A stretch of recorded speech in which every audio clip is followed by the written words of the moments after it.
Good evening, folks. Welcome to another episode of the Touchline Fracas podcast.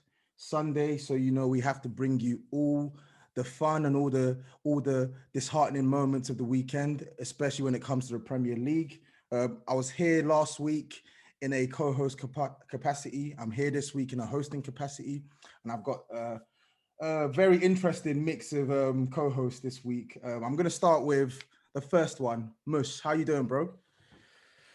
Every few days, man, my mental health's taking a battering, but I'm here. I'm here, rain or shine, and yeah, it's good to be on. Thank you. Yeah, rain or shine. It seems like it's raining a lot in Merseyside these days, boy. But let me not speak too much on that. Stevie, how you doing, bro? I'm surprised that you even know what touchline is. I'm surprised you know what football is because you don't really strike me as a United fan, bro.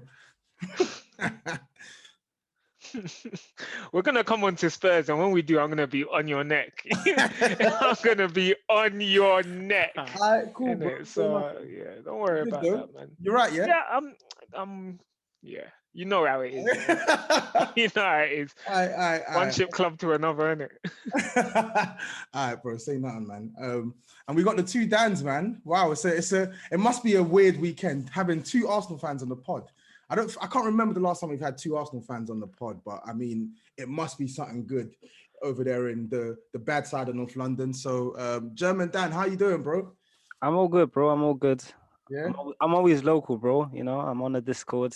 Win, Yeah. lose, or draw. To be fair, you are as well, so, but can't say the same for everyone, but you know what it is. Yeah, You know man. what? Yeah, I've got to say this is a mad thing because this is the first time I've seen German Dan in person, and I just assumed he was white. What? What the hell? This is Jesus No, Christ. because obviously, I'm sure most of the German population is white. No, wouldn't you come to the same conclusion? It's outrageous. He doesn't sound white though. Yeah. But anyway, I don't know what Germans sound like, innit? So Okay, well, that voice you heard before Steve's, you know what? In fact, German Dan, defend yourself before I move on to the next guest. You know, I don't know Steve enough to shoot at him, but let me see how the podcast goes, innit? Nah, shoot away, that brother. wasn't even an attack at you. It was a nice surprise, Steve, isn't it? United fan, yeah. Yeah. I bet you got a bunch of excuses lined up for Greenwood. Don't worry, we'll get into it. Cool. And then the Well, last. worry about your boy Saliba, innit? Hey, bro! I'm still introducing the. Why so defensive, bro? No, I'm not defensive. And then the last co-host, Dan Coogs, bro. Streets are saying you've been missing this weekend. I'm not gonna tell them why you've been missing, but bro, Streets been saying you've been missing. You good, yeah? Yeah, I'm good, man. I'm good. The thing is, I jumped on a Discord and I missed every single bow possible this weekend. This peak. I had some business to handle in it. You get me? So I'm back. Had some business to handle this. I'm back now, innit? I'm back. Don't worry. Yeah. Don't worry. We ain't gonna shed too much light on the significance of this weekend, particularly today, but you know, them man there, bro. You're right about one thing. There were a heck of a lot of bows this weekend. Unfortunately, I missed them. Unfortunately, I wasn't able to administer any bows myself. But I think we may as well start with the earliest match of the weekend and probably the most bow-worthy match of the weekend. Let's start off with Leicester and Liverpool. Obviously, Leicester turning over Liverpool, all in the space of 7 or 8 minutes. And a certain co-host that's with us today once said about Liverpool that whatever the lineup, whatever the system, they're ready. The same co-host also predicted that Liverpool would have a 10 to 15 point gap from the rest. So Mush, come and defend your club, bro. Come and tell us how that match went from domination to straight capitulation. Well, he's got the gap right, boy, because it is looking like 10 to 15. Oh, here we go. Yeah, man. It's such a weird game to describe because it's almost like the vast majority of the game has no significance as to what the result became. And I think the story of the game was really interesting because when Liverpool were good, they were good for reasons that a lot of Liverpool fans and, Jurgen Klopp, I'm sure in general, has been waiting to see, which is Sadio Mane electric, the best he's played in at least two to 3 months. the way Liverpool set up was a lot higher up the pitch. And I don't know if any of you guys, but I do urge anyone who has the chance to listen to the last Cop and Fracas episode. It's a great episode about kind of us Liverpool fans digging into what we think's going wrong. And that includes Jurgen Klopp. That includes a lot of the star players that maybe other fans feel are too defended by Liverpool fans. But I think one thing that I'd been calling for was that Jurgen Klopp has been successful with a certain method of football. And you've brought in someone like Thiago, you've bought players like Naby Keita before, and ultimately, whether they're available or not, or whether they're playing well or not, you need to stop giving every player the same job spec. So James Milner being on the pitch, Liverpool started in the best way possible. They absolutely congested and choked the front end of the pitch. And I just think it set the right precedent. It was a Liverpool that a lot of people recognised. And I think the main thing was that Leicester could not get Maddison in the game, could not get Barnes in the game, could not get Vardy in the game. And obviously we know that Jordan Henderson's still playing at the back, which is a position that he's not used to. And he started with Ozan Kabak, who made his debut. But I think what Liverpool did well was they didn't give Leicester the chance to really find out if Liverpool were going to get troubled.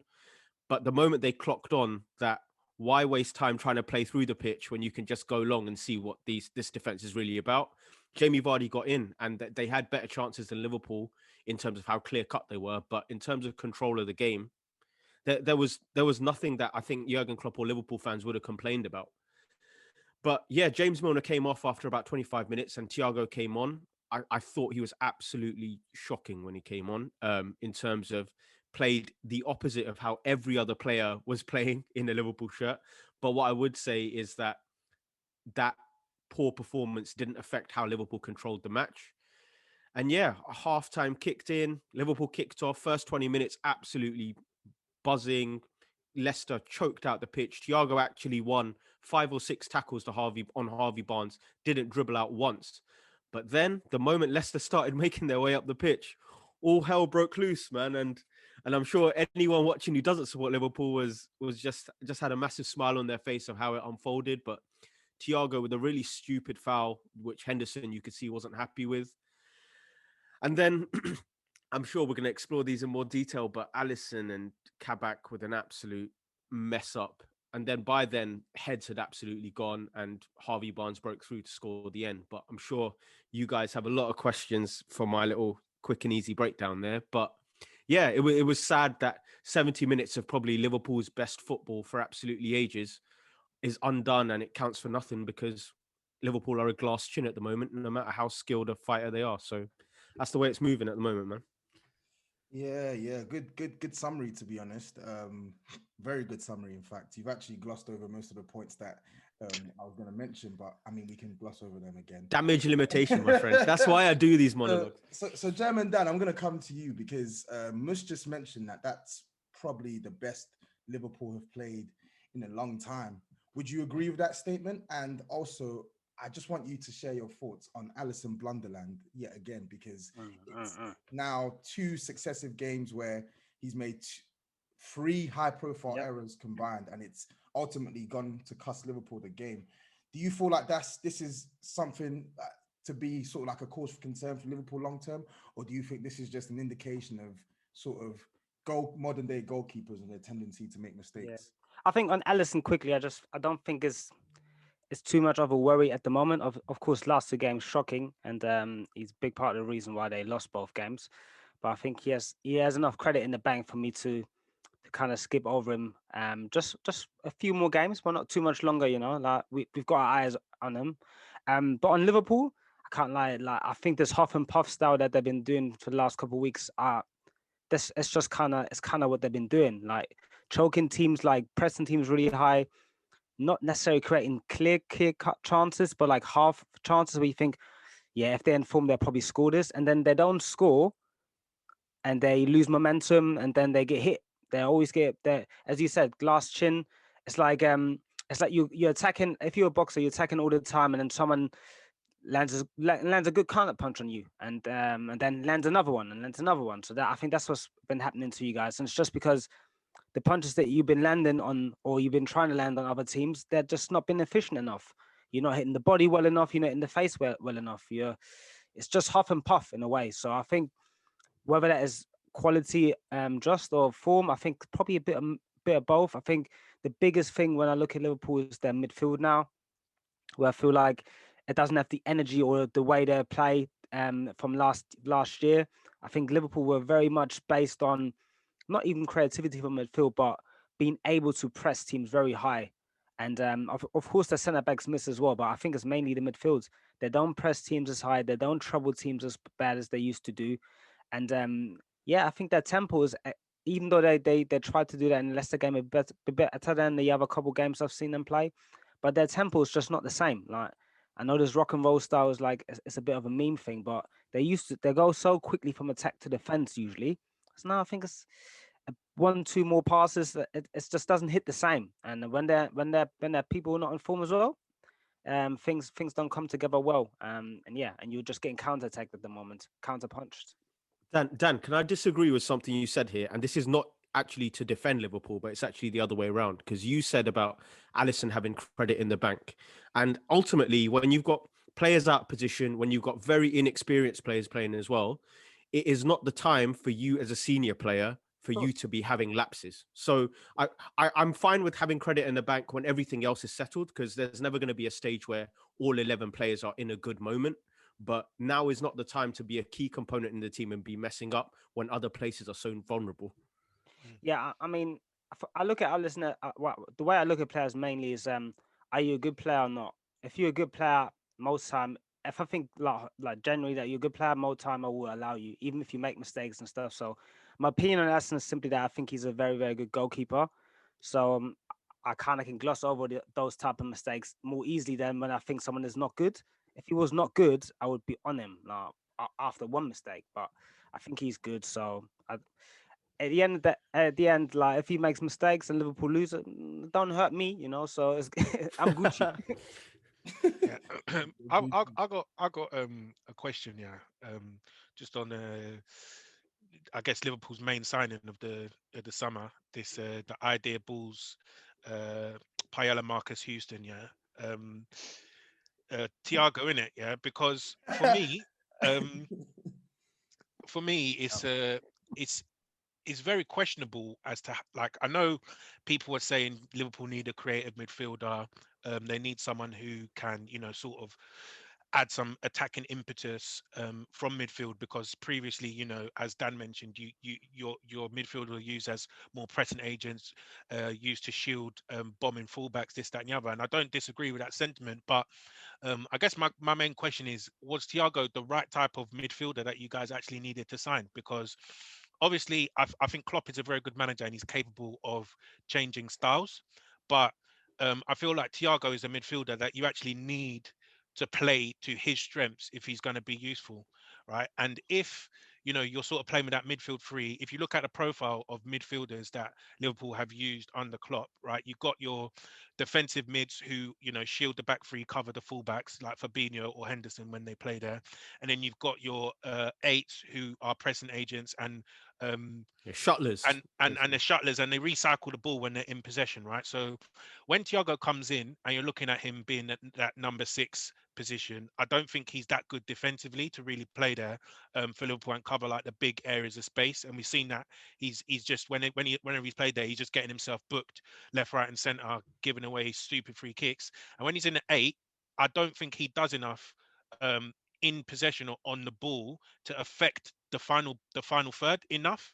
Um, or because I feel like if you're using him as a possession recycler only, you already have Wijnaldum there who does Yeah. that. So I don't really see what Thiago is doing in that midfield at the moment, and I think that's part of the reason why he's struggling to impose himself on games. So I just feel he doesn't fit any of the profiles that Liverpool try and play with in midfield. Well, I think you've hit on something which is correct in the sense of I think Jurgen Klopp wants as many types of profile as possible, some more than others. So, like you said, the shuttlers, he probably wants more shuttlers because it takes more work. But I think where my accusation is more for Klopp than Thiago is that you are not setting up in a tactical way that is bringing out the most of Thiago. I think the whole point of, oh well, Fabinho or Henderson aren't available, let Thiago do it.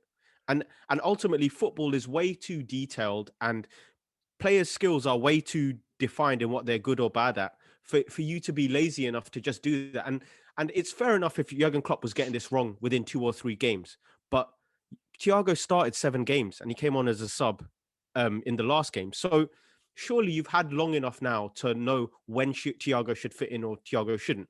I mean, Naby Keita is a great example here because, I mean, ultimately his injury record's terrible, but even when he was fit and Liverpool were flying last season, he didn't play every game.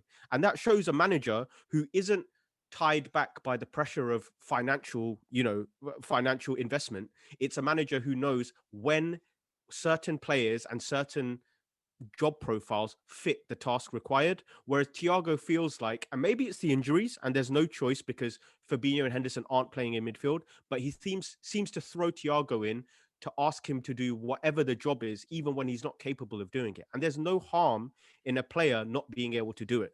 So I wouldn't sign Luka Modric to come and press, but it feels like if Jurgen Klopp was to sign Xavi at the moment, he'd ask him to come and do exactly what Gini Wijnaldum's been doing. So there's a lot of introspection that needs to happen in the club because people sympathise with injuries even outside the club. But have Liverpool done as much as possible to minimise the effect? No, they haven't. They've blown it out of proportion even more than the problem should have been. It could have been a 5-point gap, but now it's 10. It could be 15, and that's fully on the club. Yeah, with Klopp, it's interesting. Like, I think at the top level, I would expect him to have some sort of plan B, which I haven't seen from him thus far this season. And he seems to be hell-bent on this 4-3-3 formation with obviously the two shuttlers, as you've mentioned. But clearly, Thiago's played for a number of years with another defensive mid beside him at Bayern. So even though he's been in a pressing team, he's obviously had to cover less space. He's obviously had someone by his side who's pressing alongside him. I just think at this point in the season, I know he has his methods and he has his ways, but he should be looking at getting the team playing in a different way because currently this is not working. And when you're in a rut, I know sometimes you want to stick to your guns, but you've got to look at a plan B, a plan C, because they've been playing the same way for about 3-4 years. They say madness. Yeah, go on. Sorry.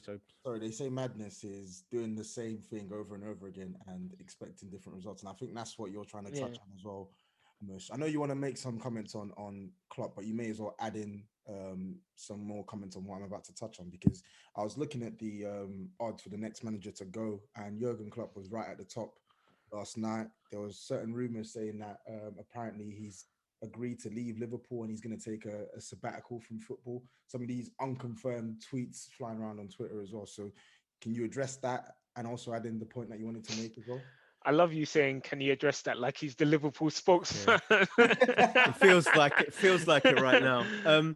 Yeah, I mean, look, on an emotional level, for where Jurgen Klopp lifted Liverpool from to the status they are now, there's no way I'd want him to go. And I think a lot of it ties in with obviously rest in peace to his mother who passed away last week. So that's obviously affected probably his ability to stay focused.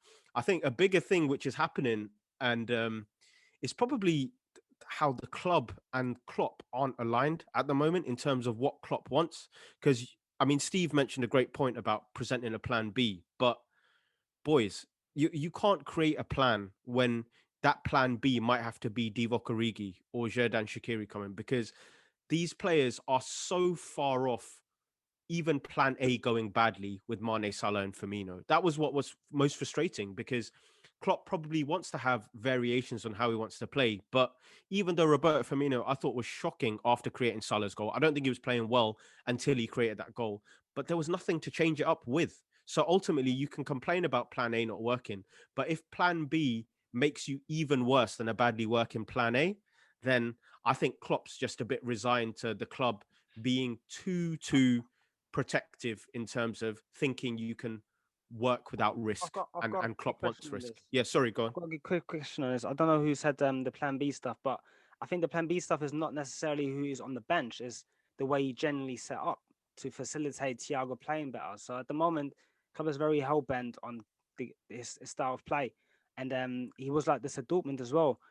Granted, he has slightly adapted the way he plays. At Liverpool, they don't play the same like his Dortmund team, And I generally think he is a manager that changes based on the players he has available.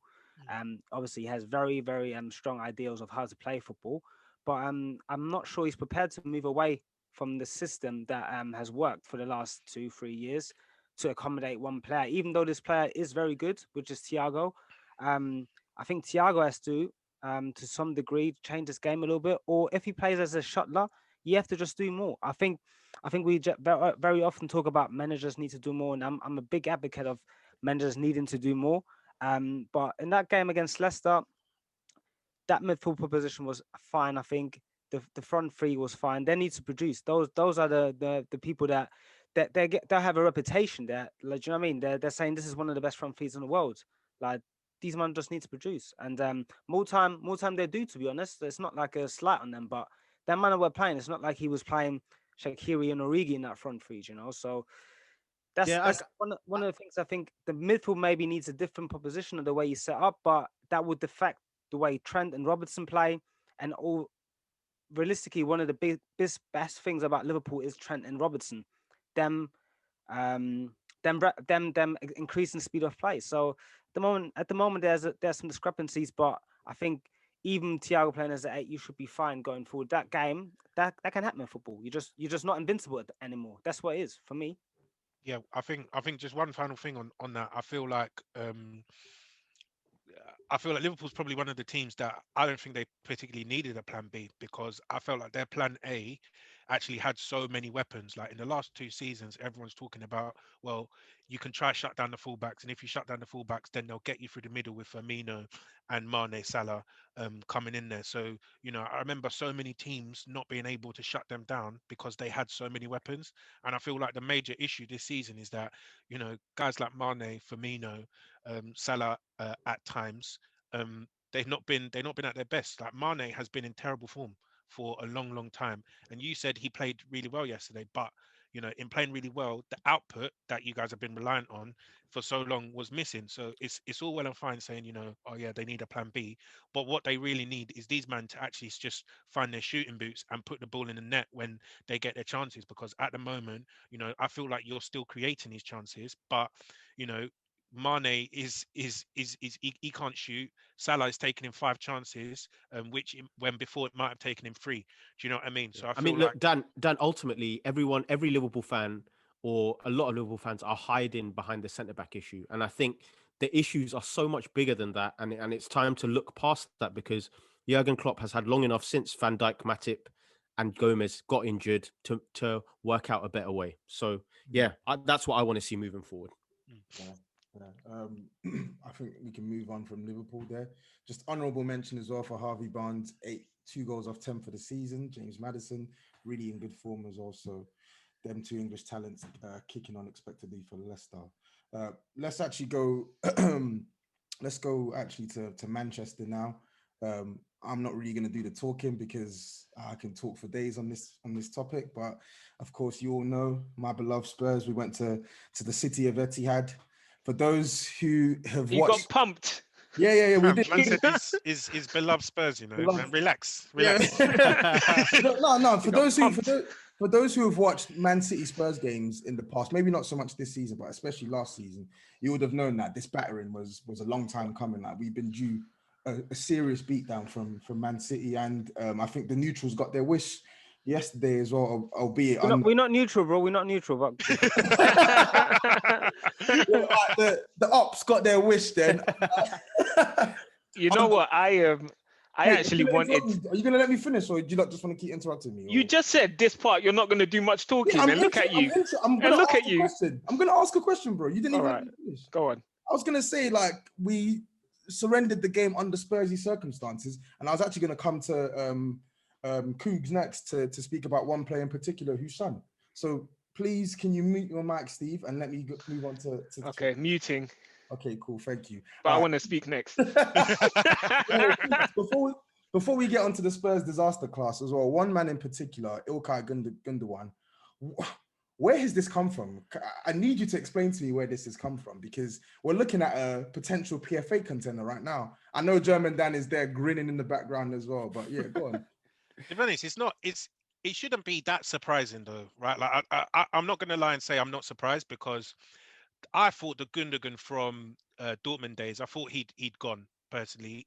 But this is almost a revival of that Gundogan that we saw under Klopp, and I think under Klopp, he had that license to sort of join the attack, burst into the box, um, like some of the midfielders of old. We've seen Frank Lampard do it to great effect. Yaya Touré's done it to great effect for Man City, especially in the past.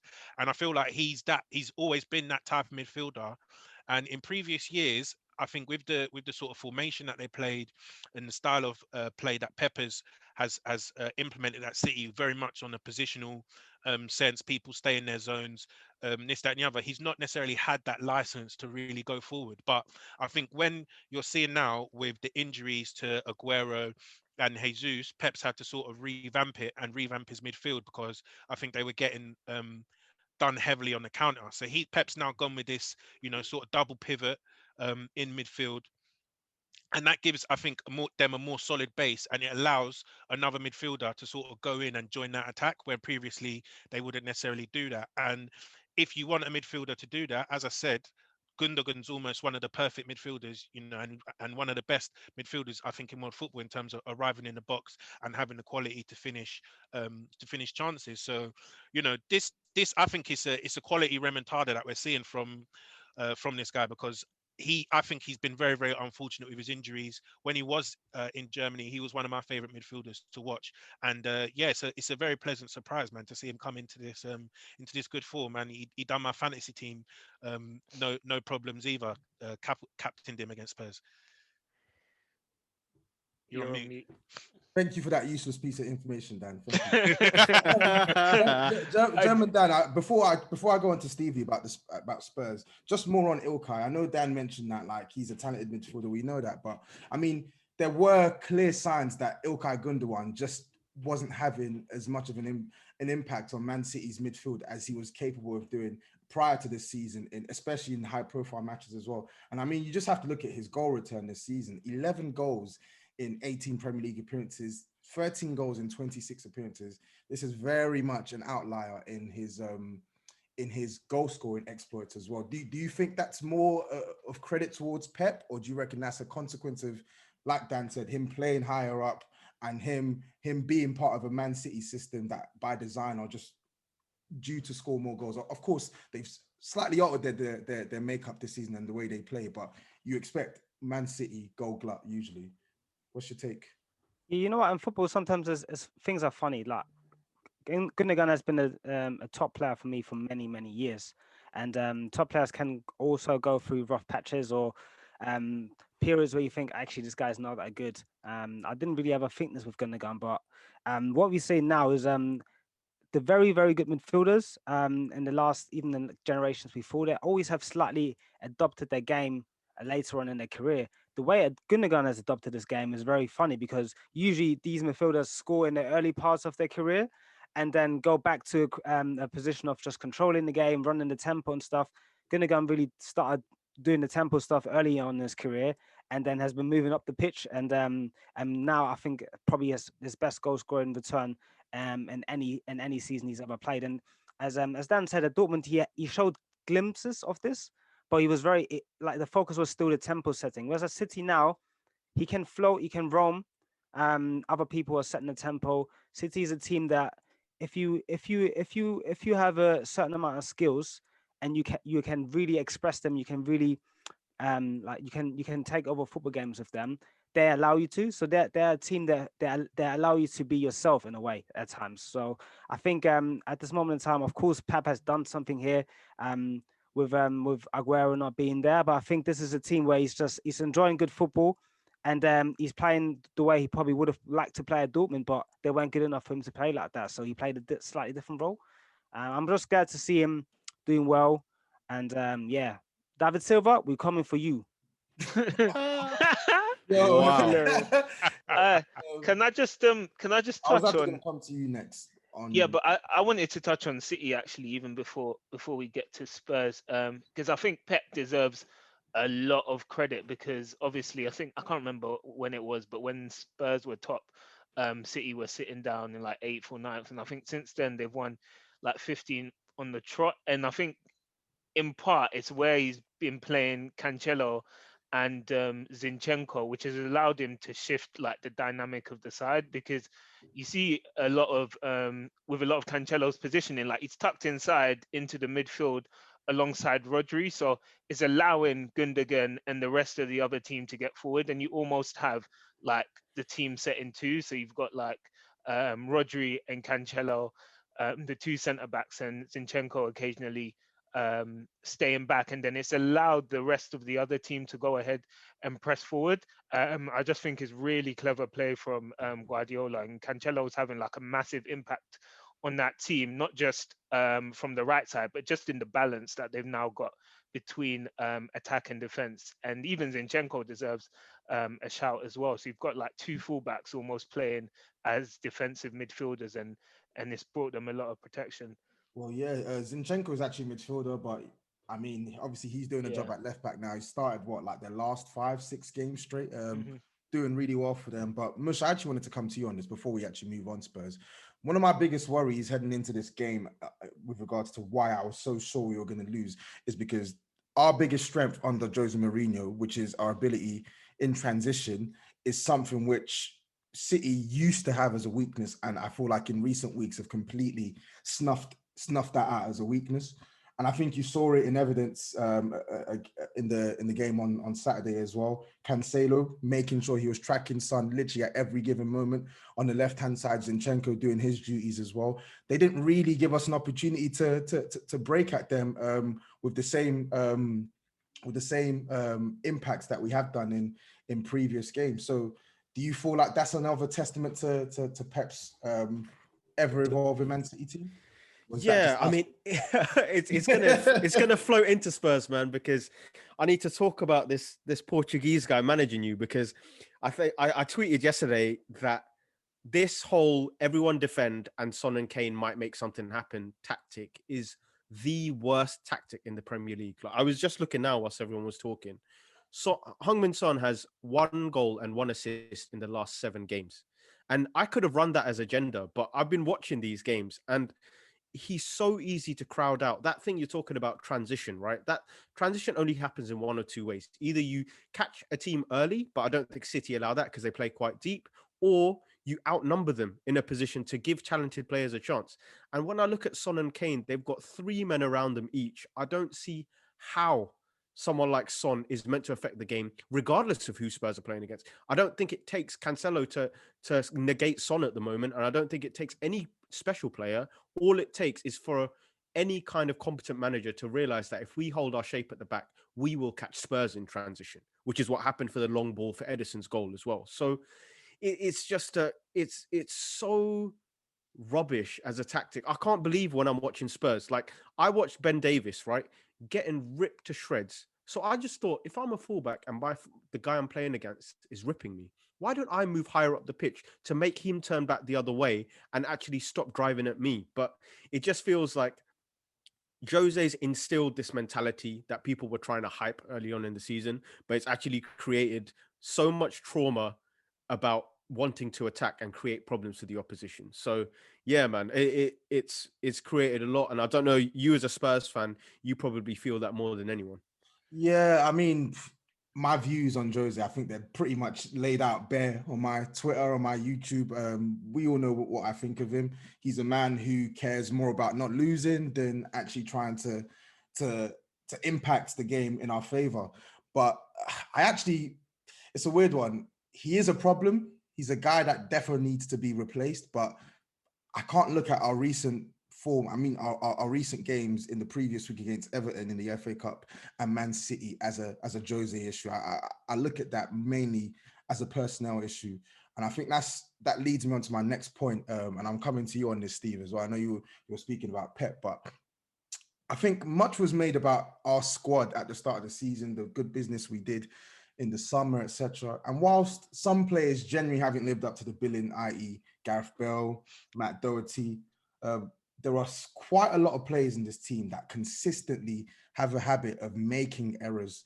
I know Man City were always going to win that game yesterday, but the manner in which we conceded The first goal, a lazy but unfortunate coming together with Højbjerg and Gundogan. Seems like he's tired out on his feet, having played literally every minute this season. I mean, the second goal, Raheem Sterling walks him through the box. Hugo Lloris, sticky, slippy fingers, whatever you want to call it, letting that ball go through the net, and even the penalty that he should have saved. And then the third goal, like Mush said, literally one ball over the top from Edison, and Gundogan had Davison Sanchez on skates, literally slipping and falling in his best Jerome Boateng impression. So, I respect Jerome Boateng, man, because Davison Sanchez is still has a Listen, German Dan has a thing. Whenever you mention a German player, his eyes literally light up, and he's just like, "Yo, I need to defend my guy." If he's German from a minority background, yes, that's. Yes, Steve. I feel like, as a Spurs fan, I feel like this myth that we have a really strong squad. It's a myth. It's a facade. But I want to hear your take on this team now, because as bad as Jose Mourinho is, we're seeing the same individual errors week in, week out. We're seeing the same inconsistencies week in, week out. What's your view on this? Yeah, so similar to Mush, I can't start a Tottenham argument without digging my heels in against Jose. So let me just get at him one more time. Like he's not helping himself with his tactics, and I think this deep block football is so last decade, man. It's like he needs to move on with the times, and it's getting harder and harder to keep clean sheets in football. But I hear that, Steve. One sec, but like, just as a counter argument, how should he play against Man City though? No, against Man City, like you were always going to get beaten. I mean, it didn't matter how you lined up, you were always going to get beaten. But I think, Jose's not helping himself, but neither are the players. I was looking at the game yesterday and I saw the mistakes, and I was like, I've seen this so many times at Spurs this season. I need to actually go and watch Spurs highlights this week and check out the mistakes you lot have been making. Yeah, against Palace, Lloris has made an error. Against Leicester, it was Aurier. Against Liverpool, Lloris, I think, for the first goal, possibly the second. Against Chelsea, Dyer's made an error for the penalty. Against Everton, Lloris has made another error. And against City is Højbjerg and Lloris. And it's like, you can set up your team to play well and to try and minimize the damage that you're going to take going defensively, but you cannot legislate for errors in every single game. And I know Mourinho's not helping Spurs, but come on, like the players need to help themselves and take some accountability. Like you cannot be expected to challenge if week in, week out, you're making the same comedic errors. And it just shows like the level of players at this club, they're not good enough. The centre backs need to be replaced. At right back, Aurier needs to be replaced. And just going forward creatively, you lot haven't got any ideas. But defensively, I think is almost a big problem as the lack of ideas going forward. And I know you must have seen it almost every game this season, and it's just ridiculous now. Yeah, I couldn't agree more. German Dan, I feel like you have something to say on our errors as well. You're chomping at the bit. Yeah, because the errors thing, for me, I look at this like the style of football that Mourinho plays with the players he has at his disposal. It leads to errors because he's playing with players who are not used to playing the style of play. Like if you look at Simeone, he has a bunch of players that love to defend, and he plays the style of football, works well for him. Italians traditionally do it as well. Bunch of players that love to defend, trained in the art of defending. Mourinho has a very different squad to that, and he's playing this style of football where your players don't get the ball much.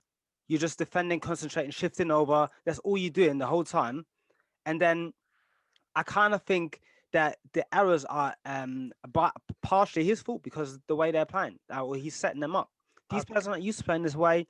They don't enjoy playing football this way, and they're a byproduct of the way he sets up. And at some points this season, it has worked well for him. It's been going okay, but Dyer has always been a slightly error-prone player anyway. Davison Sanchez slightly error-prone player anyway, and then you play these players in a system that requires high concentration, high composure. This is a bad Tinder match. Like it just is. No, but I've got to say, just to counteract that, these are defenders making these errors. Like they're defenders making these errors in defensive areas of the pitch. Like, you cannot legislate for Lloris's errors, and he's made more than a few this season. Højbjerg's challenges, like every time I've seen them, they've looked clumsy. No, Dyer, as you stop. Let's not do that in Højbjerg. Let's talk about Højbjerg though. No. Two pens in a row. Two pens in a row now. Let's talk about Højbjerg. The thing is, just on that, I think you can legislate for these errors though, because as Dan said, like, it's not a surprise that Aurier, Dyer or Davinson Sanchez are the ones making these errors, or it's Ben Davies, you know, who's getting skinned. Like, these players have shown you who they are for a number of years, and I think it points to a wider issue around Spurs and to do with Ennick and Daniel Levy, 100%. is that Spurs have attempted to sort of, you know, shortcut their way, you know, back to where they were under Pochettino without wanting to do the work that's required. Because under Pochettino, he was telling the board, we need to refresh the squad. We need to refresh the squad. And actually, that Champions League run probably papered over the cracks for what was required, because the summer before they didn't buy anyone and they didn't refresh the squad, and that was probably the best time to do it, before you had all of these players going into, you know, Alderweireld going into his final year of contract, Vertonghen going into his final year of contract. There was a market for some of these players, Lucas Moura, Eric Lamela, these players, Eric Dyer, you know, could have been sold for £50 million. You know what I mean? All of these guys could have been moved on. You could have had money to reinvest in the squad. They decided to keep them, and now this is where you end up. You end up with players who have stayed well past their sell-by date, right? And this is what you get. So even when you do add pieces like Ndombele, Lo Celso, Højbjerg, who I think has actually been quite good this season, it's not enough to lift them. And also on top of that, Jose Mourinho, he's not a modern coach in the slightest. Yeah, like you've mentioned, the likes of Simeone, even someone like Sean Dyche, I think, is actually better tactically aware of modern coaching methods, if that makes sense. Because if you look at the way Tottenham set up, yes, there's a deep block, but there's no concerted way of them trying to win the ball. There's no element of any sort of cogent press that's organized by Spurs. If you can tell me a performance this season where they've had any sort of mid press or high press effectively, right, I'll be very surprised. Because and the same for when Jose was at Manchester United, right? They couldn't press. And even if you look at like an Atletico Madrid side or a Burnley team, they can execute a very organized press, whether that's a high press or a press in the middle of the park, mid press, right? They can do that to good effect. And I feel like Jose Mourinho, because he's not able to do this, you're going to just get waves and waves and waves of pressure, like he did when he was at United and like you're seeing under Spurs. And for me, as Dan said, with the types of players that you have, Aurier, Dyer, past it Alderweireld, past it Ben Davies, head loss Davinson Sanchez, rookie in Joe Rodon, who's never played at this level before, an error-prone keeper in Hugo Lloris, you're just putting them under undue pressure, and this is what you get. This is literally what you get. And well said. The thing is, I didn't want to really go in on Mourinho too much, because I feel like you can't legislate for these errors. I know, but the system doesn't help. And I think that's been my gripe pretty much from the day he joined the club. That's been my gripe before he even joined and he was linked, that we don't have the players to play the way he wants us to play. And it constantly results in us having to do the one thing that we are the weakest at, which is defend. 87% of our goals this season have been conceded due to individual errors or set pieces, which tells you that we don't have many people in this squad that are good at defending. But for me, I feel like that almost lets the players get off too easily. These players are professionals, they're paid professionals, and they are doing a shocking job. I said it on the Discord today that I can name at least 9-10 players that are not good enough to play for this club. That's almost half our squad. That's almost half our squad that are legitimately not good enough to play for this squad, which tells you everything you need to know about the job that Jose Mourinho has to do, as poor as he is, in terms of trying to get this team to top four. It's the worst marriage possible. It's the worst marriage possible. A bad squad and a declining manager. In fact, a declining squad and a declining manager. It's the worst marriage possible. But I think that's enough on Spurs now. We know where we are. I was gonna say, sounds pretty perfect to me. I can't lie, bro. But we're actually I'm gonna leave some time towards the end to actually talk about the top four battle broadly as well. But to talk about, let's move on to a team that by all accounts are not going to challenge for the top four this season, Arsenal. So, so I'm coming to you on this, German Dan. Obviously, Arsenal 4-2 win today against Leeds. Aubameyang's first hat trick in English football. Pretty shocked that it's taken him four? When did he join? He joined in 2018. So this is what, like just over Doing three. too much mess. Doing too much mess. Don't No. don't hurt yourself, 3 bro. years in English football, and an elite striker like him has not scored a hat trick yet. I'm glad you said elite, so you know about going. Weird. But yeah, what were your thoughts on that game, and particularly the front four that you started with? Yeah, I said to Nigerian Dan even before the game in the group chat, I was happy with the front four that he picked today. I think that's probably from the players available that we have, definitely the best front four. On the Discord, Mariah was making jokes about yeah, you might have been starving for your technical players to come, or I have technical players starting, and it was good to see we have ESR, Saka, Odegaard, all players that can take the ball under pressure. They like the ball when with a man on, and generally I was just glad to see them all start, and then also Aubameyang starting as a striker. I was slightly concerned, hoping that he wouldn't do it, but I was thinking he might start like a Z up top again. Aubameyang is just a complete different proposition, man, and he's a different type of threat. And if you surround him with technical quality, this is what he did today. This is basically what he's capable of. What we've seen this season from him has not been great, but I wouldn't really blame him from that. For that. The way we were set up, the way we were playing for a large majority of the season was just shocking. Not getting into good positions. None of our attackers getting into good positions, getting the ball in good positions. The ball doesn't come when you make a run. That's what it used to be really like for the last few months. But with them three players starting, ESR, Saka, Odegaard, they facilitate a different type of football. I think Xhaka was okay today as well. Sabias was made a good appearance today. So yeah, I think it was good today. The first half, particularly, I liked it. Second half, I think we tailed off a little bit. We lost a bit of control of the game. But generally, this was a good performance from us overall, given the fact also that we lost two on a bounce before this, right, Dan? So it was one of the ones was like we have to win today. We're spiraling into a dangerous territory again. So a good win from the team. Happy Aubameyang got a hat trick, and when you talk about Saka, talk about him nicely, please. So that's what You know what, Dan? Before I move on to you, I want to speak to Mush because we haven't heard from him since his Liverpool breakdown. Mush, I'm still recovering from that. Yeah, go on. Yeah, he was many different opinions in the Discord today. It seems like he was doing his best Hugo Lloris impression this game. What did you make of his performance, and what do you make of Leeds as a whole? Because Leeds are a funny team, innit? They're always going to make no matter how bad you are, they're always going to make a contest of that game.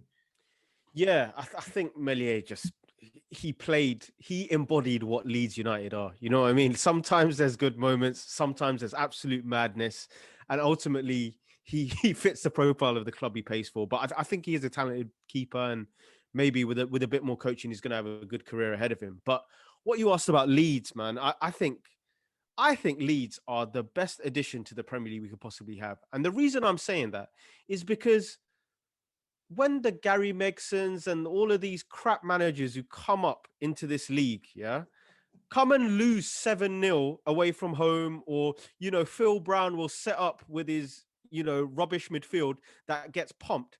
Why not get pumped trying to play football yourself? Leeds are no worse than any team that has been promoted in terms of defensively. They might concede more goals, but overall, I don't think the players are worse.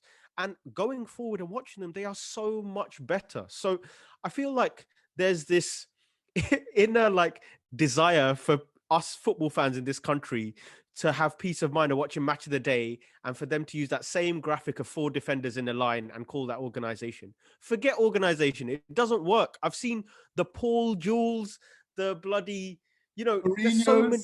Yeah, there you go. There's so many crap managers that come, don't play football, get relegated, or just lose. Why not come, enjoy yourselves, and play? Because one thing I rate about Leeds was that, mate, they were 4-0 down and they were flying forward. It wasn't like, they got disheartened and they opened up and Arsenal scored some consolation goals. And Why not, man? Football's an entertainment sport, and I get that so much from Leeds, and I think they're going to win a lot of. They should anyway win a lot of neutral fans for how they've decided to Bielsa's approach this season. Anyway, Fair enough. Dan Cougs, I'm coming to you next. Arsenal 2 points behind us, Spurs, with an extra game played. Slowly but surely getting closer to the chasing pack for top four. If you still think that some of these teams are challenging for top four, that is. What are the expectations on Arsenal from now until the end of the season then? For me, I think we should still try and be pushing for that top 6 place. And it's a difficult one because I don't know if you lot are aware, but that sort of third tier of European competition starts next season. And given the finalists are Man City and Spurs, it's likely that that's going to go to the team that finishes in 7th place. And so if you are pushing for 6, you come 7th, you're going to be in that, inter-toto competition that I think no one really. Conference League, right? What is Yeah, that going to be called? It's you UEFA. wait for conference. the Hood. It's going to be Oh. called the Hood. That's what it's called. Honestly, what? in called the what mud, yeah, channel it's is called the it? mud. It's called Yeah. gutter, UEFA, the gutter. It's called the UEFA Conference League. Yeah. What Yeah, channel is that going to be on? That's going to be bro, dour it's gonna be on football. BT Sports / ESPN, innit? Nah, You know man, that one, yeah? Or BT Eurosport. Red Eurosport. Button. So Dave, Yeah. that's a Dave Forget plus about one BT. production. That's not that good is. enough for BT. That's going to A be on man said Eurosport. Eurosport. So yeah, I think that's a competition that no one really wants to be in, right? So it's definitely a fine balancing act. I feel like if you don't think that you can get that 6th position, I think I would actually rather see us tank the league and finish outside of the European spot altogether. But in looking at the table and looking at our fixtures, we are playing a lot of the teams that are above us. We still have to play Everton, still have to play West Ham, still have to play Spurs and Leicester and all of these teams. So I feel like, even though, yes, it's a lot of teams ahead of us in the table, if we do sort of win against our, I guess, direct rivals, there's a lot of 6-pointers in there, and there's a lot of there's a lot of climbing that can be done. I think this season we've shown that we don't really have that consistency to pull a run of games together, but some momentum between now and May, it would be quite timely, because I feel like some of the points we've dropped this season, we've dropped them to poor sides playing against us, man. I feel like we look at the games against Southampton. Where are they in the table? 12th, 13th. They've lost 6 in a row, right? Which I think is more um, is a better example of their actual level, given their squad quality. You look at the games against Wolves; they've beaten us home and away this season. I think they've been a very poor side this season. I think that some of our performances have not necessarily reflected the results, and this is in 2021, not 2020. So I feel like we are playing better than we were towards the October to December period. And I feel like if we carry on playing in the way that we have been, some of these points against the likes of your Evertons, your Leicesters, your West Hams, can be, and Spurs, especially the way that Spurs are playing at the moment, they can be picked up. I'm not going to say, oh yeah, I think it's very likely we're going to finish in the top 6, but I don't think it's something that we can write off at this current point in time. Optimistic as ever. Optimistic as ever. But yeah, we'll see. And as I said, that broader chat around the top 4 is coming. But I feel like we have to mention, of course, the most surprising result of the weekend. Well, one sec, Tobes. Before we do that, I just want to shout out, because I don't support Arsenal, but I really like him. Shout out Bukayo Saka for how he played today. He was absolutely fantastic. You don't have to do this, That's Mushin. right. That's right. He is. Listen, you don't have to suck God's up. child is. I'm on board, man. I think he's growing into a player that you can put him in any profile. He is equally competent. Football Manager, he's gonna have about 15 slashes next to his name for the different positions he can play in. So yeah, fantastic prospect, and yeah, more power to him, because he looks like a good kid as well, man. Yeah. How was Odegaard today, by the way? Good kid from a good home. Yeah, yeah. Odegaard was good. Odegaard was good. Yeah, I know you wanted to. I know you didn't mean that sincerely, Steve. You wanted to come. Nah, genuinely, I was That's smart, asking. innit? I saw I that know how you smart. work. I know you wanted to dump on him. He just For put it those who out don't, there. He just put for it those out who there. don't See what know, he could yeah, get. Steve, for those who don't know, years ago when Madrid signed Odegaard, Steve took one look at this guy and called him shit with no rationale behind it apart from Madrid have paid too much for a 60-year-old and he's on 40K a week or something. But Steve, I'm coming to you next, man, because the most surprising result of the weekend, that has to be said, Man United dropping points to West Brom. 21. Yeah. 21. Too much. You lot listening to way too much 21 Savage over there, man. It's Let's hear your cipher. Let's hear your cipher, Steve. Come on, man.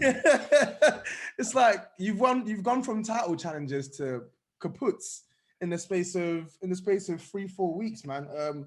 And Yeah. I have to say it was a missed opportunity for Allardyce to get 3 points, not so much Man United. But Oh, it's a fact. I'm energized. It's a fact. The chances that West Brom You had. down But bad, huh? Steve, tell us, man. What happened? You know what? It's crazy. Like anyone who actually thought we were genuine title contenders, including me, what You. fools we were. What fools we were. This United team, man. We know exactly what they are, and our deficiencies are so clear. Against Sheffield United, we didn't pick up the 3 points. And against this West Brom team, we haven't picked up the 3 points. They are two terrible sides. Like West Brom, I think they're 13 points away from safety. How can you not be picking up 3 points against them? But I think today, in terms of analysing the actual game, it was just typical United. Any game in which we drop points, you sort of seem to see the same patterns reoccurring. Defensive error early in the game, and this time it was Lindelof. And a lot of people have been claiming Lindelof's a really good defender this season. And by and large, Lindelof 75% of the time will play well, but when he gets exposed, he gets exposed, and just physically, he's not at the races, and he always gets caught out in the Premier League, either that be in the air or get turned by pace or just strength. He's just physically not at it, and you see errors from him time and time again, and that's why I think Bailly needs to be playing on a more regular basis. I don't know why he's not our starting centre back, but he's got He's his own always injury injured. troubles. Yeah, he's got his own injury troubles. Maguire, again, you saw at various points during the game just silly errors from him. And letting this Diagne guy score. It's it's a disgrace. He He's should have like had a a hat Mane. trick. He's like a He had a hat Mane. trick. He's like like a poor man's Mane. Um, so yeah, I think one of the mistakes Ole made today was in the starting lineup, and I think those two big mistakes he made. One, I know Van der Beek hasn't played very well this season, and he hasn't imposed himself in the games he has played. But we need to give him a run at some point. And now Pogba's injured against the league's second bottom side, against the side that to me they're not very technically proficient. I think this would have been the perfect game in which we could afford to play Van der Beek in the Premier League. Like how bad can your 40 million signing be that he can't play one game against West Brom? I thought he should have started him from the top, because it would have allowed us, I guess, more of a passing range than we get from McFred. And then I also thought another one of the errors he made was in starting Anthony Martial, and I'm so done with this guy. Yeah, up front, but from left wing, no, not in 2021, not even in 2020. No, just drop him. Just drop him, because what happens when we force Martial into the team, and at this point when he's not giving us anything, is that his body language is all wrong. He's not impactful from the left, and then even bigger impact is it forces Rashford to play from the right, which he's basically ineffective from. And Greenwood has been probably coming off his best patch of form this season. I know he hasn't been scoring many goals, but he's been playing well. He's been influencing the game more, and it meant we had to play Rashford on the right, and Rashford didn't have a great game. Play Martial on the left, and shock, Martial didn't have a great game. And then it just culminated in what tends to happen in a lot of our games, where we're just reliant and dependent on brilliance from our individual players. And you saw it from Bruno again. But how many times can we continue to rely on this guy? And in the end, I thought we played better than West Brom overall, but I can't really say we created that many clean cut chances that we deserved the win. And yeah, shock horror, like you said, Toby, we could have lost the game at the end. Yeah, yeah, you could have. I wanted to touch on your attack as well, so I was actually going to move on to German Dan on this as well. Cavani, dodgy game. Um, Rashford, I know you said that it was a consequence of him playing on the right, but let's be fair. He's not really played well the last couple of games. I think it's Yeah, what, like facts. 1 goal in his last 10 games. He's been Martial, below the level required, man. yeah, Martial, obviously, ever since he scored those 2 cheap goals against 9 men, Southampton, Those shameless goals. shameless. But he literally came on and tried to scumbag himself a hat trick. So, That's why he didn't celebrate them goals. He was too embarrassed, man. yeah. So German Dan, what challenges do you think are Ole Gunnar Solskjaer now? Because Paul Pogba's injured, and that by all accounts he was their best player over the last 2 month stretch. These players dropping out of form. Bruno Fernandes, Thanos Fernandes, he scored today, but you know his type of game. Like, I would not have any Fernandes slander. But he played crap today. He scored, but And he scored a worldie.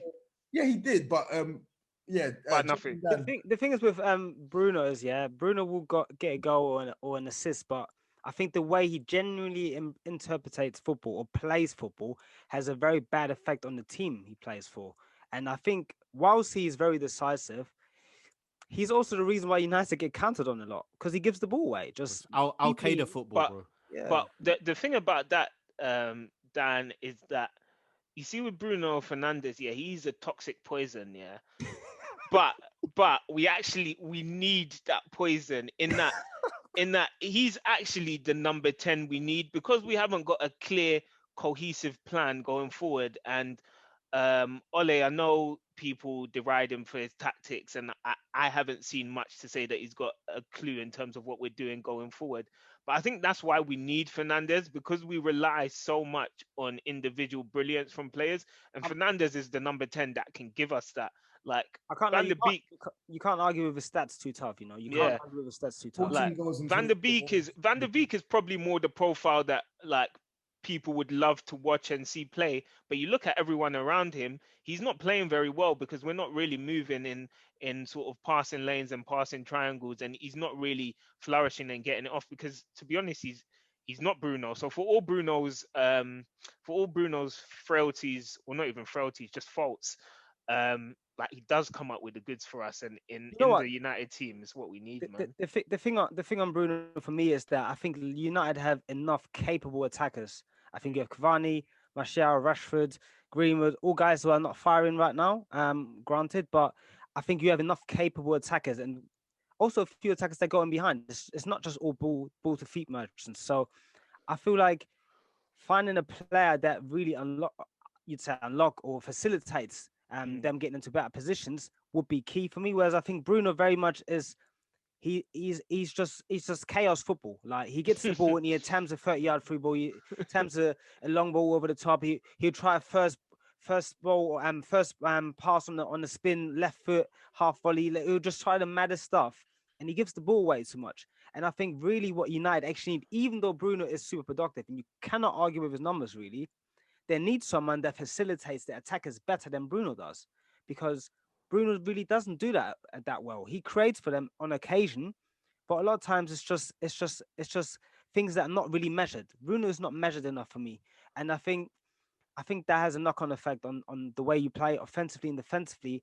But then he also has the individual quality that still lets him decide games. So yeah, so in a way, Bruno is the solution, but he's also not. It's kind of fucked. So if I can just add to that quickly, and I agree with you. We do have talented players going forward, but one weakness of them is a lot of those players are streaky players. Martial, Rashford, confidence players, isn't it? Yeah, exactly. And we haven't seen those sort of players perform over the entire length of a season like you've seen from the Liverpool forwards. So yeah. I think personally, sorry, Bruno's got a crazy. I mean, I completely agree what everything German Dan said, but I'm kind of in Steve's camp here because, for me, if you're surrounded by players who won't force a situation, ultimately, what is the difference between a player who attempts 10 through balls unsuccessfully and a more sensible player who will only attempt three if both of them successfully only complete one through ball? Do you get what I mean? If the output is the same, regardless of how it looks aesthetically, you're getting the same thing, because ultimately goals and assists are currency, and no one will take aesthetics over production. No one, literally no one will take that. 100%. But it depends. It depends though, because I feel like, there's that conversation about United of old when they had Van Nistelrooy up front clapping goals. That was probably their least successful time in the Premier League under Sir Alex Ferguson. But then when he was sold, and then they went to a more, I guess, coherent attack where all of the attackers shared goals, that's when they had the most success. And I kind of get Dan's point that at the moment, everything has to go through Bruno Fernandes. Yeah, like if it doesn't go through Bruno Fernandes, United are not doing anything, right?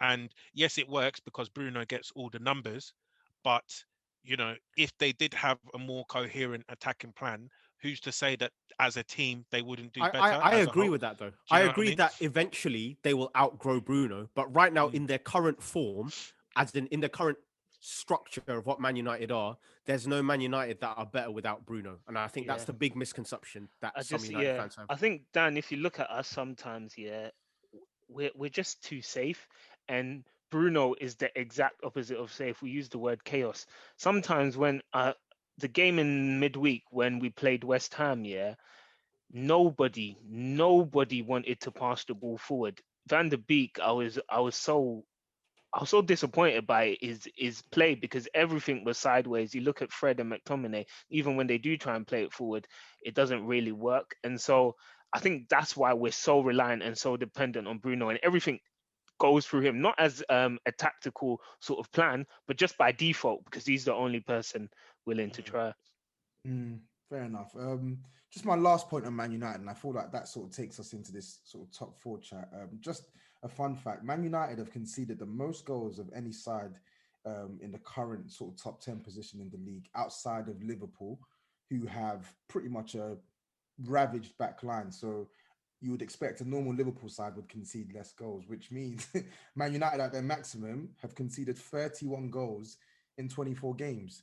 And now with no Paul Pogba for the foreseeable future, midfield combo of McFred, attacking contributions drying up as well, plus this defense, where do we see Man United now heading in this top four battle, which they are going to be sucked into? I'm coming to you on this, Mush. Oh, you know what? It's nice. It's nice that along with our downfall, there's things going on elsewhere, man, because it was painful seeing them lot do well whilst we were doing badly. I think personally, I mean, we've all kind of touched on it. There's enough individual quality there to bail out, Man United for so many of these games. And in a Premier League season like we have, where teams don't have enough time to train, set up tactical plans and stuff like that, it's going to be individual quality against a defender that probably has only had 2-3 days rest. That's always going to come. I think Rashford, though he's been poor, he looks so fit and powerful at the moment in terms of his just ability to burst past players, and I think that's always going to be a threat. Cavani's never going to stop moving. Even United's defense has been bad throughout the season, so I think this is a Liverpool 13-14 situation where there's so much quality up top, and then it's just going to die down. So I still expect United to finish second or third, but like everyone else, miles behind City, man. German Dan, I'm coming to you next on this now, because I actually want to read the table. So we've got 10 points separating second spot to ninth spot, but maybe we should actually zoom in more towards the side to actually competing for the top four. So we have got 7 points separating second and sixth. Man United second, Leicester third, Liverpool fourth, Chelsea fifth with a game in hand, West Ham sixth with a game in hand. I'll be bold. I think United are in trouble. I think people have Pogba's played well, and Pogba not being there is a major loss in my opinion. Just the way, as we said, Bruno attempts his stuff and it comes off, but he doesn't offer you control, and neither do Fred and neither do McTominay. So United don't have any element of control in their midfield, and that's very dangerous, in my opinion. Especially when you have, as pointed out, a vulnerable backline. That's very dangerous. So Pogba had that element of control, or brought that element of control, and not just regular control. Very good control. He's a very good player, right? So him not being there, I think that will make him very vulnerable in the games to come. And not winning against West Brom is only a sign of things to become, I think. What I would So what I would so yeah, say, Dan, there is that yeah, I agree with you. Like our form's pretty bad, but Pogba's he's only supposed to be out for 2 weeks, and really. our away record this season isn't bad at all. And to be fair, we don't lose many games. We do draw a lot, but we don't lose many. And I think looking at the other sides, with at least 6 points down to Liverpool, I think we should have enough You know what I'm quality, looking at though, as Steve? we But your said. fixtures, your I'm, look- fixture I'm look- list though, Steve. Sorry, go on. Yeah. yeah, I'm looking at the likes of Chelsea. Hmm. Someone like Chelsea can very easily all of a sudden pick up. Yeah, we've seen how things change very quickly in Yeah. this Premier League season. That if Chelsea pick up a few wins in a row, even if it's just 2 and 3 weeks, that you might be in a Hmm. position where it's just not in your control anymore. And Leicester winning against big teams. Yeah. So I Agreed. don't actually envision them going out the top four. There would be a major bottle drop on Brendan Rodgers' sort of leadership if they wouldn't get top four, in my opinion, because they have everything to finish in the top four. They have a good team and they're in a good position, and Yeah. they usually also put a good run of form together. I'm just looking at Chelsea. Think they have that new manager bounce. A lot of guys they haven't fired at all. If they just start firing little, I think they could be very close to you guys. So I think your saving grace could be attack though, as you said, Bruno, mad productive. And if Rashford starts scoring again, because I think he's been playing well, but if he starts scoring again, he might be the guy that makes the difference, and you Yeah. drawing and winning games. So Yeah. Who knows? Martial might score a goal as well. Yeah, Come on, let's not be silly now. Come on. yeah, Dan, Pepe might score as well. Dan Coogs, I want to come to you next. What's your thoughts on the general top four battle? Because obviously, German Dan made a good point about Chelsea. They still have gears to go, and you'd have to say on paper they have arguably the third best squad in the league. Chelsea 39 points from 23 games, 1 point behind Liverpool, currently sat in fourth with them still to play Newcastle at home tomorrow, I believe. What's your view on how the sort of top four race will take shape then over the next couple of weeks or months?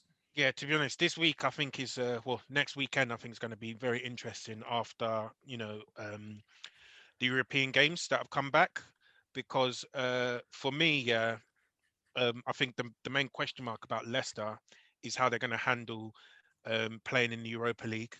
I expect them to sort of go into that competition uh, quite well, and go probably get to the quarterfinals, semi-finals there, because I think they do have the quality, but I don't know if they have the strength in depth in their team to play Thursday, Sunday till the end of the season. So, you've seen it not last season but the season before when it was Spurs, Chelsea, Arsenal, United, all in Europe, that all of these teams would dropping silly points in the league, and especially this season where there's been so much football played already. I think that sort of Brendan Rodgers signature bottle job could be on the cards again. I'm not going to say that I would. I think I would finally back them for once to keep their spot in the top four, but I wouldn't be surprised if they dropped out. I think the rest of the table, I think this is a very funny season, man. I don't think any of these teams are really very good this year. I can't lie to you. Even like from other than Man City, I don't think that any of these teams have much between them personally, from second place right the way down to I Spurs don't. in I ninth. don't think. I I don't don't. think any team's going to win 3 games in a row. For the Yeah, rest of the season, I don't think that's going to happen. Yeah, and I just don't think there's that much between them, because I look at it, David Moyes and what he's doing with West Ham, Carlo Ancelotti at Everton, this, that, and the other. I'm looking at them. They've picked up so many points this season, but I'm watching these teams play football, and I'm not impressed by anything that I'm seeing. You know what I mean? It's just like it's very simple football that seems to be doing really well at the moment, because the players don't have to really think. They know what their jobs are, etc. And you see today, Everton are losing to Fulham 2-0. after they just beat Spurs 5-4 midweek. Do you know what I mean? So, Yeah. and so even this Leicester team, I don't want to knock them too much, yeah, because I Same. think Brendan Rodgers has, done a good job this season, and they have put results together. But I'm watching them play, and I'm not seeing anything wowing me for a team that's in third position, I agree. level on points with Man United. I watched that match yesterday, and I They thought, looked super poor yesterday, yeah, man. and they got the 3 points, but if Liverpool put their chances away, Leicester actually get packed out, and I think there's been a few games like that. Man City, when they won, I think 5-2 or something like that. That what you said, something crazy. Yeah, they could have been packed away. I think against Dreaming. Arsenal, they didn't create anything in that match until that one chance. Vardy packed it away. They win 1-0. And there's been a few of these big games that have put space between them and some of their rivals for this top 4 position, where I think they've been lucky to get the points. But I'm going to give them their dues, because other teams are not picking up those points, so they deserve to be where they are. But what I'm saying is, I don't think there's a lot of good teams here, and I think it's up for grabs, really. Yeah, I do think it is up for grabs. And I actually do agree in some games with Leicester. You can even cite the game they drew against Man United 2-2. If United take their chances, if Rashford has his finishing boots on, good night, Leicester. But I feel like the one thing I would say works in their favor is they've had quite a lot of injuries since the start of the restart from last season. They've had loads of players picking up injuries. They've even had James Justin, who's not picked up an injury. And I feel like they're the thing that scares me about Leicester this season is not only just their ability to pick up points, but their ability to pick up points whilst key figures are out of the team, which is something we saw them struggle with, especially towards the end of last season. So I feel like that shows to me a sign of maturity. And I actually agree with German Dan as well. I do think Man United or Chelsea will be in trouble, because I expect Leicester to finish in the top 4 now. Forget about Spurs, forget about Everton, forget about West Ham, all of these sides. I think for me, the top 4 race is directly between Man United, Liverpool, Leicester, and Chelsea. Can I just ask a question? You guys have kind of all spoken here, and now maybe it's because my head's gone, but are you guys like, is this just based on how Liverpool have been in years gone past, that you're automatically assuming they're making top 4? I think you lot have got a better forward line than us, so I would expect you lot to pull through. Yeah, it's Sadio Mane. Is Sadio Mane not going to score for the rest of the season? I mean, Mohamed Salah's already matched his tally for last year by February. Is Thiago going to continue playing bad for the rest of the season? You expect that Liverpool, champions of the past season, you expect that there should be some sort of reaction. I think, but then, and you guys keep saying this reaction's coming though. Yeah, sorry, Steve. But I also think the teams below you are worse than you. So it's not even that Liverpool are that good, but I think the teams below you are even less consistent than you are, to be fair. Interesting. Maybe I've got my confidence is in tatters. I mean, I'd love to see you in Europa Continental or whatever we're calling it, conference or red button football. Yeah. Yeah. I mean, if Chelsea win tomorrow, you drop out. Yeah. Of the top 4. So we'll see. Time will tell, really. But lads, I think it's time to wrap this up. Mush, thank you for coming on and blessing us with your time. I know you're hungry. That brother's starving. You need to go off and get your food. German Dan, thank you for blessing us with your wisdom. Thank you for blessing us with your German bias, as per. Yo, Stevie.